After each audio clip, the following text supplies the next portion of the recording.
নমস্কার বন্ধুরা, আমরা আপনাদের জন্য এনেছি গরম গরম খবর যা শুনলে আপনি বলবেন, আরে বাবা, এও কি সম্ভব? ভাবুন তো, ভারত ও ইংল্যান্ডের টেস্ট ক্রিকেট ম্যাচ চলছে আর স্টেডিয়ামের ভিতর থেকে পাকিস্তানের সমর্থককে বের করে দেওয়া হলো। কারণটা কি? পাকিস্তানের জার্সি পরা? না না, এত সোজা নয়। আসল গল্পটা শুনলে আপনি হাসতে হাসতে চেয়ার থেকে পড়ে যাবেন। সেদিন ভারত ও ইংল্যান্ডের খেলা চলছে।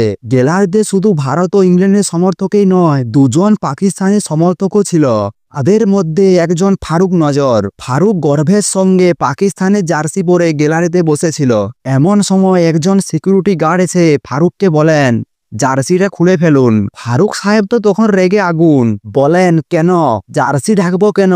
আমি তো কোনো অপরাধ করছি না। সিকিউরিটি তখন বলেন, দেখুন ফারুক, আপনার আশেপাশে ভারতের সমর্থকরা আছে, পরিস্থিতি একটু উত্তপ্ত হয়ে আছে, তাই আপনার সুরক্ষার কথা ভেবেই অনুরোধ করা হচ্ছে। ফারুক তখন নাছোড়বান্দা, তিনি জার্সি খুলবেনই না। ভাবছেন, এ কেমন কথা, জার্সির জন্য কি ঝামেলা হবে? এদিকে কাউন্সিলের কর্তৃপক্ষ এসে বলে, দেখুন মশাই, আপনার সুরক্ষার জন্য এই কথা বলছি। আমরা কাউকে পাকিস্তানের জার্সি পরার জন্য বার করে দিই না। আগেও এখানে পাকিস্তানের সমর্থকরা এসেছিল, তারা পতাকা নিয়ে এসেছিল, আমরা বলেছিলাম পতাকা না নাড়াতে, তারা তো আমাদের কথা মেনে নিয়েছিল।